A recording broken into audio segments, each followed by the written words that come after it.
Hello everyone, welcome back to another video. Hope you all are doing well. मैं सुबह फजर पे उठ गई थी और लिटरली मुझे याद ही नहीं था कि मैंने व्लॉग बनाना है।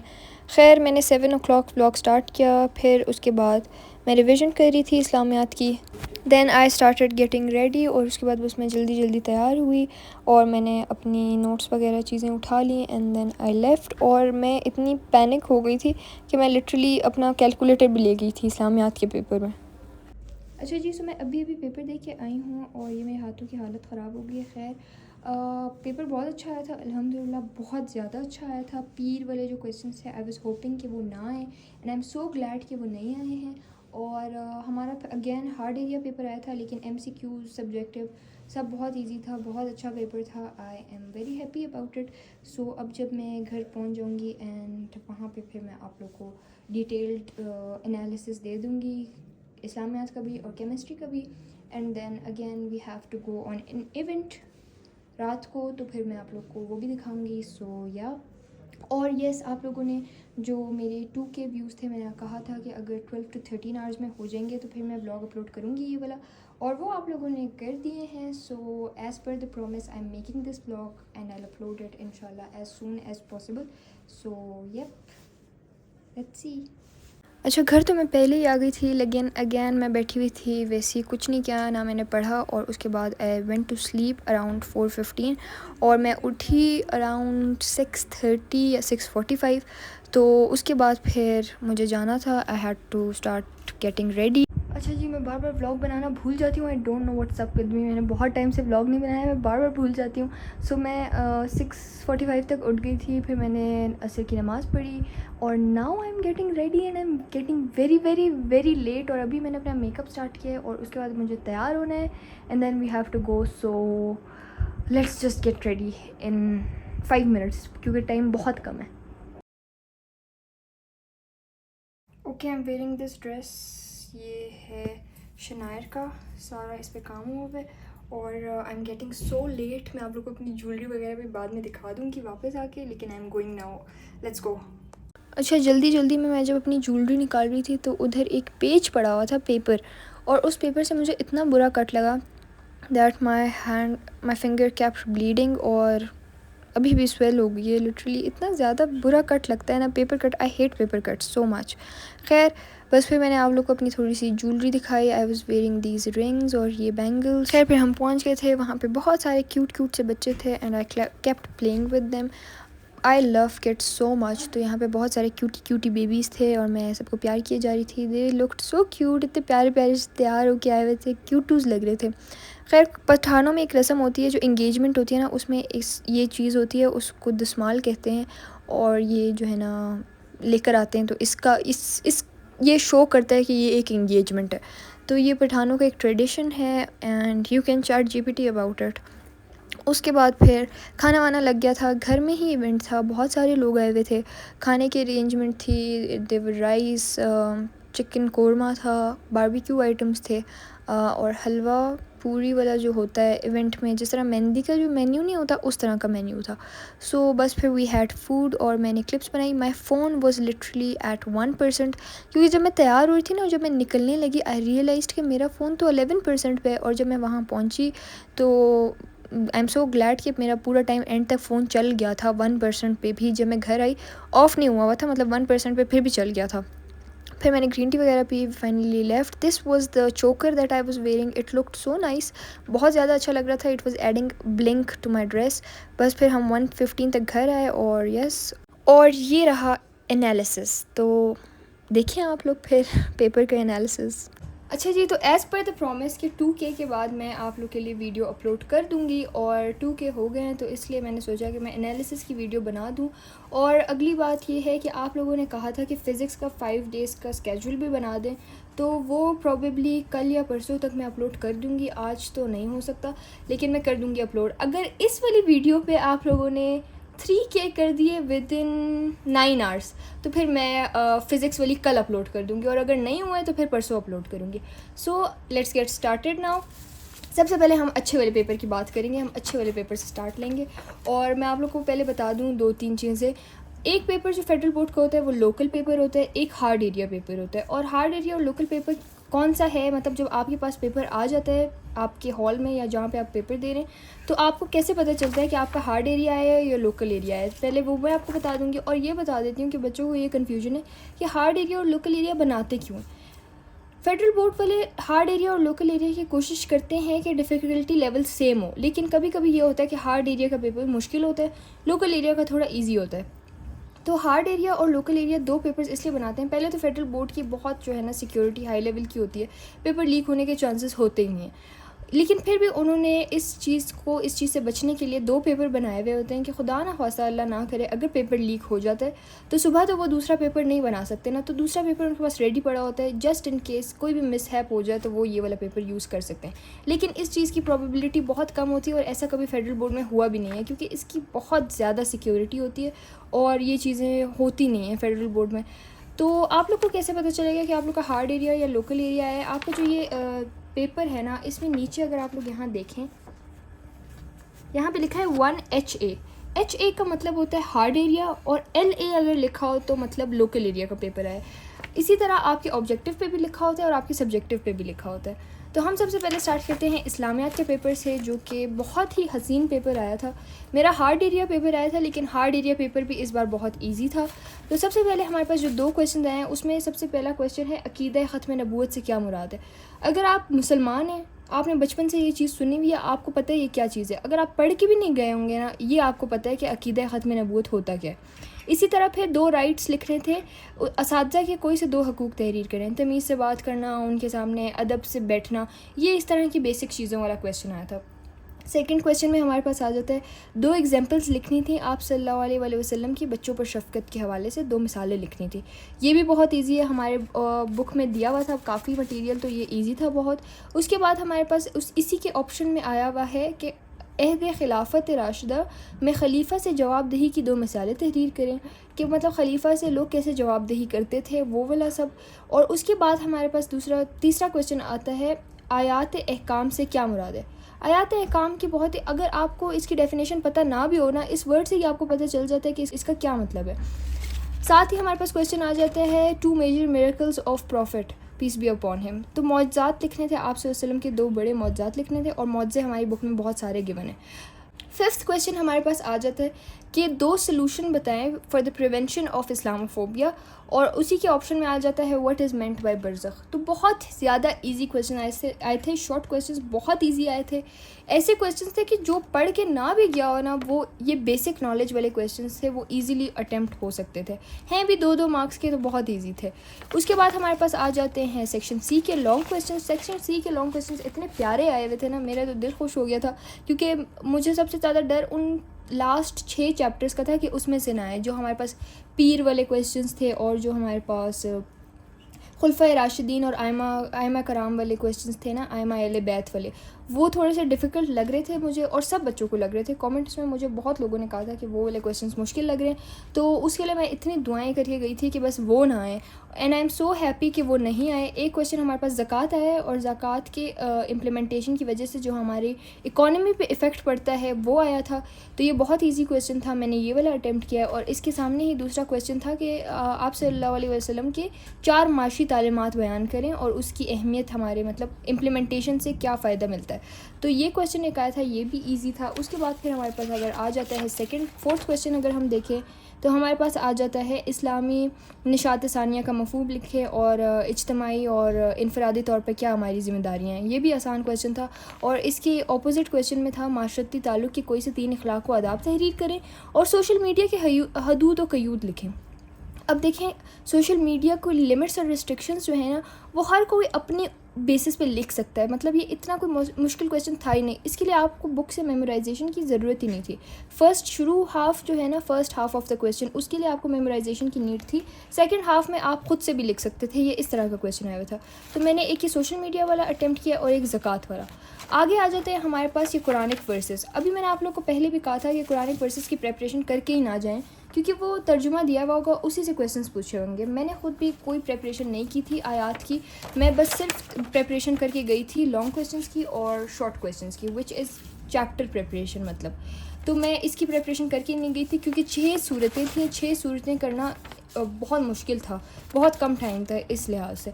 तो फिर हमारे पास पहला जो आता है ये वाला जो है ना, ये आयात हैं। अच्छा, इसकी अटेंशन में बच्चों को प्रॉब्लम आ रही थी, तो वो मैं आप लोग को बता देती हूँ कि जैसे पहला दिया हुआ है ना, नंबर 1, इसमें आपको सिर्फ अलिफ़ का क्वेश्चन दिया हुआ है। अभी आपके पास ऑप्शन नहीं है इसमें कि आपने 2-3 क्वेश्चन करने, अलिफ़ करना था या फिर और क्या ऑप्शन में ये दूसरी आयत जो दी हुई है इसका अलिफ़ करना था, और इसके लिए एक ही जगह दी हुई थी, ऐसे नहीं था कि अलग जगह दी हुई थी।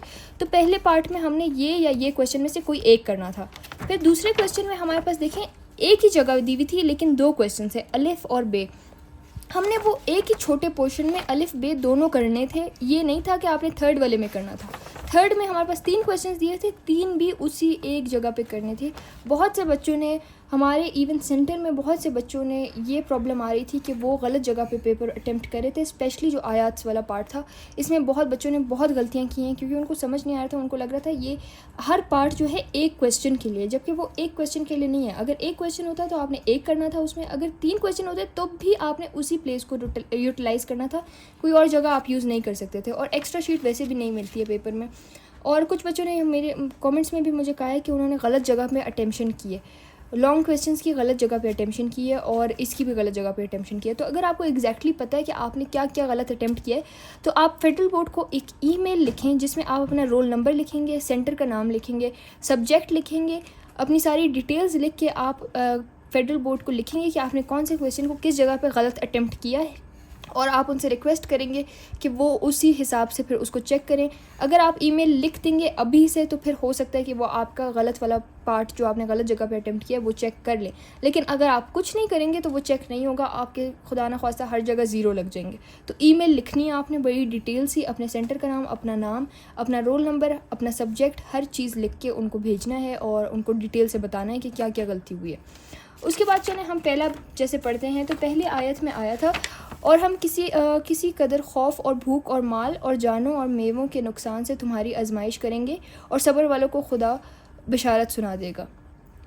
तो अब हमारे पास इस आयत के सवाल में आता है, अल्लाह अहले ईमान को किन तरीक़ों से आजमाता है। मतलब सामने क्लियर कट लिखा हुआ है कि खौफ से, भूख से, माल से, जानवरों से, मेवों के नुकसान से आजमाएंगे अल्लाह ताला और सब्र करने वालों का साथ देंगे। तो ये बहुत क्लियर कट आंसर्स लिखे हुए थे आयत के तर्जुमे में। मैंने ये सेकंड वाला किया है जिसमें है मोमिन तो वो हैं जिन कि जब खुदा का जिक्र किया जाता है उनका दिल डर जाता है, जब उनके सामने उसकी आयतें पढ़ के सुनाई जाती हैं तो उनका ईमान और बढ़ जाता है और वो अपने रब पर भरोसा करते हैं। क्वेश्चन आया था मोमिनों की क्या निशानियाँ बताई गई हैं। मोमिनों की यही निशानी बताई गई है कि जब खुदा का जिक्र किया जाता है उनके दिल डर जाते हैं, और जब उसकी आयतें पढ़ के सुनाई जाती हैं तो उनका ईमान और बढ़ जाता है और वो अल्लाह ताला पे भरोसा करने वाले हैं। 3 सिफ़ात बताई थी, 3 मार्क्स का क्वेश्चन है, तो बहुत ज़्यादा इजी क्वेश्चन है। तो अब इन आयात के लिए ये है कि अगर आप तैयारी करके भी जाते या ना भी करके जाते, आपका ये वाला पोर्शन जो है बहुत ईजीली हो जाता। तो हमारे पास एज़ यू नो कि टाइम कम था और सूरतें बहुत ज़्यादा थी, तो वो पॉसिबल नहीं हो रहा था कि हम सारा सिलेबस कवर कर पाते। तो इसलिए हमने इसकी अगर प्रिपरेशन ना भी की होती तो ये इजीली अटेम्प्ट हो रहा था। तो पहले भी मैंने इसीलिए कहा था कि आप लोग इसकी इतनी ज़्यादा डिटेल प्रिपरेशन ना करें, आप लोग लॉन्ग क्वेश्चंस पे फोकस करें, क्योंकि वो उसमें कुछ भी नहीं गिवन। लॉन्ग क्वेश्चन में आपके पास कहीं से कुछ भी नहीं गिवन, जबकि इसमें आपके पास आयत गिवन है और आपने उसी से आंसर लिखना है। So it was easy, very easy. और उसके बाद फिर मैंने ये वाला किया है, ये वाला जो आयत है सेकंड में मैंने ये की है, मोमिन आपस में भाई भाई हैं तो अपने भाइयों में सुलह करा दिया करो और खुदा से डरते रहो, तुम पर रहमत की जाएगी। क्वेश्चन नंबर 1 है, मोमिनीन का आपस में क्या रिश्ता है। साफ साफ लिखा हुआ है कि मोमिन आपस में भाई भाई हैं। और कौन से 2 अहकाम दिए गए हैं। पहला हुक्म ये दिया गया है कि अपने 2 भाइयों के बीच सुलह करा दिया करो, और दूसरा हुक्म ये दिया गया है कि अल्लाह से डरते रहो। ये 2 अहकाम दिए हुए हैं। अच्छा, उसके बाद हमारे पास ये तीसरा वाला आ जाता है। तीसरा वाला जो है, अल्लाह ताला उन्हीं लोगों की तौबा कबूल फरमाता है जो नादान बुरी हरकत कर बैठते हैं तो और फिर जल्दी तौबा कर लेते हैं। तो इसमें हमारे पास फिर क्वेश्चन आया हुआ है, अल्लाह ताला किन की तौबा कबूल कर लेता है, जो नादानी में बुरी हरकत करते हैं और जल्दी से मतलब तौबा कर लेते हैं। फिर अल्लाह ताला की कौन सी 2 सिफ़ात बयान की गई हैं। आखिर में लिखा हुआ है कि अल्लाह सब जानने वाला और हिकमत वाला है। तो अल्लाह ताला जानने वाले हैं और हिकमत वाले हैं, ये 2 सिफ़ात अल्लाह ताला की यहाँ पे लिखी हुई हैं। फिर दूसरा हमारे पास आ जाता है, हम मोमिनो इस्लाम में पूरे दाखिल हो जाओ और शैतान के पीछे ना चलो, वो तुम्हारा खुला दुश्मन है। अब हमारे पास पहला क्वेश्चन आ जाता है, ईमान वालों को किस चीज़ का हुक्म दिया गया है कि वो पूरे इस्लाम में दाखिल हो जाएं। दूसरा क्वेश्चन है ईमान वालों को किस चीज़ की पैरवी से मना किया गया? शैतान की पैरवी से मना किया। किसको दुश्मन कहा गया है? शैतान को दुश्मन कहा गया। तो ये इतने आसान क्वेश्चन आए थे कि अगर आप किसी छोटे बच्चे को भी दे देते ना ये वाले पार्ट करने के लिए, वो भी कर लेते। फिर हमारे पास अहादीस का भी यही सीन था कि अहादीस आई हुई थी 2, और उसमें से एक क्वेश्चन ये था कि इस हदीस का हमारी अमली ज़िंदगी से क्या ताल्लुक़ है, और दूसरा जो क्वेश्चन आया था वो उससे रिलेटेड पूछा हुआ था। तो यहाँ पे हमारे पास पहली हदीस में आता है, जो चीज़ तुम्हें शक में डाल दे उसे छोड़ दे और शक से पाक चीज़ इख्तियार कर, क्योंकि सच्चाई में इत्मीनान और झूठ में शक है। तो पहला क्वेश्चन है किस चीज़ को छोड़ने और किस चीज़ को इख्तियार करने का हुक्म दिया गया है? जिस चीज़ में हमें शक हो उसे छोड़ने का हुक्म दिया गया है, और जिस चीज़ में हमें इत्मीनान हो और हम उसके बारे में कोई शक ना हो, हमें श्योरिटी हो, उस चीज़ को अपनाने का हुक्म दिया गया। फिर हमारी हदीस मुबारक में इसका अमली ज़िंदगी से क्या ताल्लुक़ है? अमली ज़िंदगी से एक ताल्लुक़ लिखना था इसका 3 मार्क्स का। और हमारे पास जो दूसरा वाला पार्ट आया है, मैंने दूसरा वाला किया है, उसमें है तुम में से कोई शख्स उस वक्त तक मोमिन नहीं हो सकता जब तक मैं उसके लिए, उसकी औलाद, उसके वालिद और तमाम इंसानों से बढ़कर महबूब ना हो जाऊँ। तो क्वेश्चन आता है ईमान के लिए क्या लाजिम करार दिया गया? ईमान के लिए ये लाजिम करार दिया गया कि आप सल्लल्लाहु अलैहि वसल्लम की ज़ात हमारे लिए, हमारे वालिदैन, हमारे औलाद, हर किसी से बढ़कर हो। और दूसरा क्वेश्चन हमें ये पूछा गया कि इस हदीस मुबारक का हमारी अमली ज़िंदगी से क्या ताल्लुक़ है? अमली ज़िंदगी से यही ताल्लुक़ है कि हम इस चीज़ को इम्प्लीमेंट करें, आप सल्लल्लाहु अलैहि वसल्लम की ज़ात को सबसे ऊपर रखें अपने लिए। तो बस ये चीज़ें थी, ये बहुत आसान आया था। पीछे जो आयात वाला सारा पोर्शन था बहुत ईजी आया था, लॉन्ग्स भी बहुत ईजी आए थे, शॉर्ट्स भी बहुत ईजी आए थे, और लकीली MCQs भी बहुत अच्छे आए थे कि 10-15 मिनट्स देते हैं MCQs के लिए, और मेजॉरिटी बच्चों ने 6 to 7 मिनट्स में वो MCQs सॉल्व कर लिए थे। बहुत अच्छा आया था, हार्ड एरिया का भी अच्छा आया था, लोकल का भी अच्छा आया था। मेजॉरिटी बच्चों का मसला ये आया है कि उनसे अटेम्पशन में मिस्टेक्स हुई हैं, ई शीट में मिस्टेक हुई है। तो अगर आपसे ई शीट में मिस्टेक हुई है तो अभी आप फेडरल बोर्ड को ईमेल लिख दें ताकि वो आपका पेपर चेक हो जाए। अब हम आते हैं the not very likeable paper which is chemistry. और केमिस्ट्री के पेपर में सब बच्चों के बहुत से ऐसे कमेंट्स आए हुए थे जो खुश नहीं थे बच्चे, क्योंकि केमिस्ट्री का पेपर एक तो मुश्किल आया था, लोकल हार्ड दोनों का मुश्किल आया था, और हार्ड एरिया का लोकल से भी थोड़ा और ज़्यादा मुश्किल पेपर आया था। अगर आप लोग देखें कि केमिस्ट्री के पेपर में भी यहाँ पे HA लिखा हुआ है, which means this is again hard area paper. हमारे दोनों पेपर्स अभी तक हार्ड एरिया आए हैं, और केमिस्ट्री वाला तो अच्छा खासा मुश्किल था। MCQs केमिस्ट्री के बहुत मुश्किल थे, और ऊपर से मेजॉरिटी सेंटर्स में यही हुआ है कि बच्चों को पूरा टाइम नहीं दिया गया, तो ज़्यादातर बच्चों के इसलिए भी मार्क्स कटे हैं और गलत MCQs में। केमिस्ट्री का हम स्टार्ट करते हैं। अब हमारे पास शॉर्ट क्वेश्चंस जो आए हुए हैं, पहला वाला आया हुआ था इलेक्ट्रॉनिक कन्फिग्रेशन दी हुई थी, और पूछा हुआ था कि अगर +3 चार्ज हो तो इसमें क्या डिफरेंस आ रहा है, कि मतलब इलेक्ट्रॉन्स गेन हो रहे हैं, लूज़ हो रहे हैं, वो सब आपने बताना था, इन दोनों का डिफरेंस बताना था। पहले हमने 24 एटॉमिक नंबर के साथ उसकी इलेक्ट्रॉनिक कन्फिग्रेशन करनी थी, फिर उसकी +3 चार्ज के साथ इलेक्ट्रॉनिक कन्फिग्रेशन करनी थी। ऑपोजिशन में क्वेश्चन आया हुआ था एंथैल्पी ऑफ एटमाइजेशन की डेफिनेशन, लेटिस एनर्जी की डेफिनेशन, इलेक्ट्रॉन एफिनिटी की डेफिनेशन। फिर हमारे पास आ जाता है second question, molecular orbital diagram बनानी थी N2 के लिए, और उसका बॉन्ड ऑर्डर बताना था। फिर उसके ऑपोजिट में आ जाता है डायनेमिक इक्विलिब्रियम क्या होता है, और how does it exist between two physical states of a substance, describe by giving an example। ये वाला मैंने नहीं किया, मैंने मॉलिक्यूलर ऑर्बिटल डायग्राम वाला किया है। फिर उसके बाद हमारे पास आया what is the molar volume, calculate the volume occupied by 2000 gram of Cl2 gas at standard temperature and pressure. अब ये हमारे पास जो है ये न्यूमेरिकल था, मैंने ये नहीं किया। मैंने जो किया है वो है how are the elements arranged in different blocks of periodic table. Blocks SPDF वाले जो हमारे पास डेफिनेशंस थी वो लिखी हैं। और उसके बाद हमारे पास आ जाता है कार्बन जो है ना large number of organic compounds क्यों बनाता है, 3 रीजंस बताने थे। फिर हमारे पास यहाँ पे ऑर्गेनिक केमिस्ट्री के रिएक्शंस दिए हुए इनकम्प्लीट, इन रिएक्शन को कंप्लीट करके लिखना था। ये वाले क्वेश्चन से तो मैं वैसे ही मेरी जान जा रही थी, तो मैंने ये वाले क्वेश्चन तो बिल्कुल नहीं अटैम्प्ट किए। फिर हमारे पास आता है एजीम्यूथल क्वांटम नंबर क्या है, इसकी सिग्निफिकेंस और इम्पोर्टेंस बताएं, और या फिर ये बताएं कि why is the following drop of water spherical in shape, has water high, why water has high surface tension than ether. अगर ये आप लोग को याद हो, मैंने केमिस्ट्री की एक वीडियो बनाई थी और उसमें मैंने आप लोग को कहा था कि ये क्वेश्चन बहुत इंपॉर्टेंट है, जिसमें कभी कभी ये लोग पूछते हैं कि रेन ड्रॉप स्फेरिकल क्यों होता है।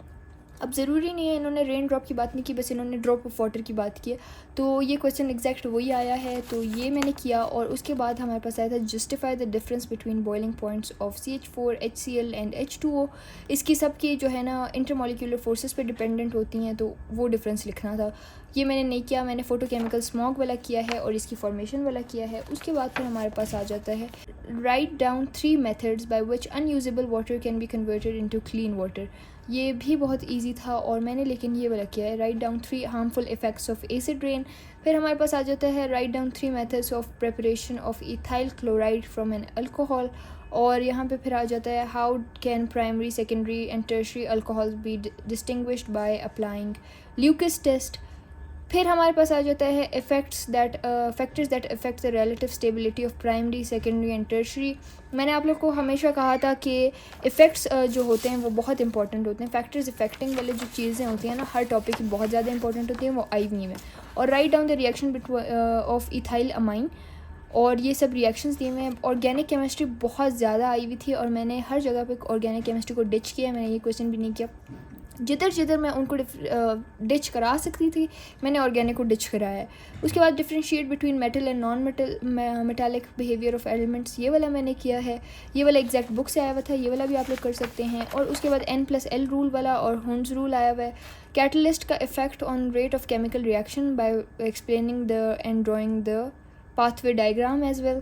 उसके बाद हमारे पास H+, ये वाला न्यूमेरिकल मुझे अभी तक समझ नहीं आया कि ये सॉल्व कैसे होना था, मतलब क्या सीन था इसका, क्योंकि इसमें सिर्फ H+ के दिया हुआ है सोल्यूशन में और उसकी Ka वैल्यू दी हुई है। मुझे बिल्कुल समझ नहीं आ रहा था कि ये करना कैसे है, तो मैंने इसका ऑपोजिट आयोडोफॉर्म टेस्ट किया है।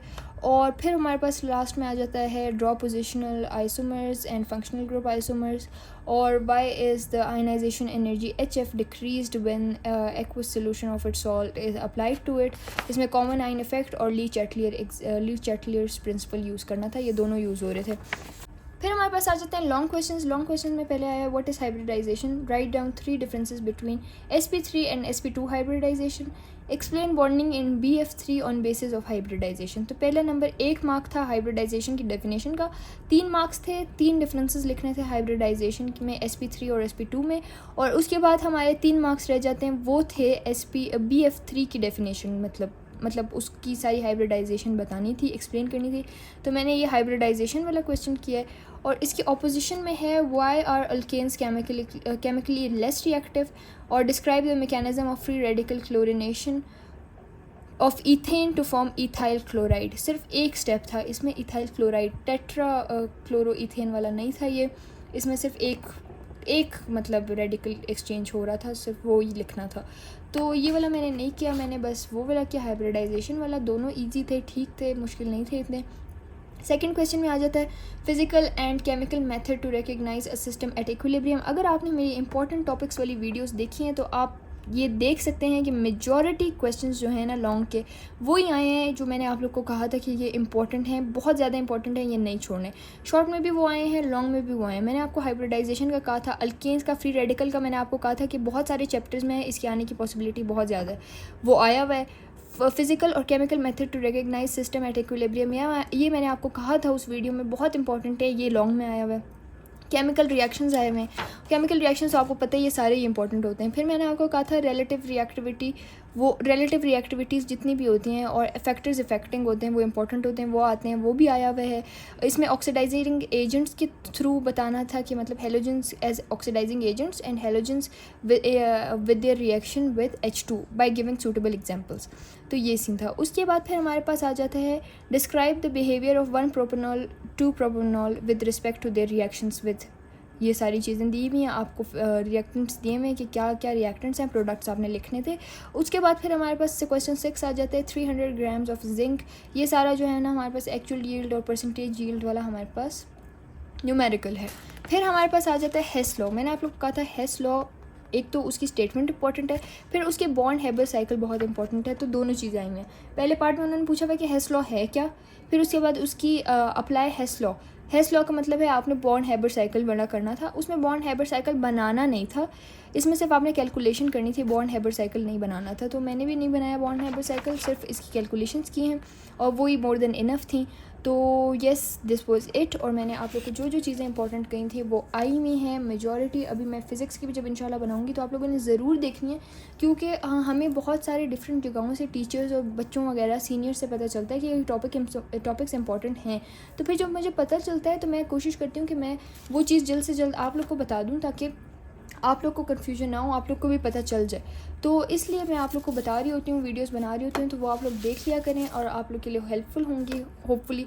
तो yes this was it for the video and I hope you all liked it. पीछे मैंने सारी क्लिप्स डाली हुई हैं जो कल इंगेजमेंट वगैरह सी थी, छोटा सा कोई इवेंट था, इतना बड़ा इवेंट नहीं था, छोटा सा इवेंट था, तो उसकी भी मैंने सारी क्लिप्स इसी ब्लॉग में डाल दी हैं। So I hope you enjoyed this vlog. This was it for today's video and see you in the next one. अल्लाह हाफिज़।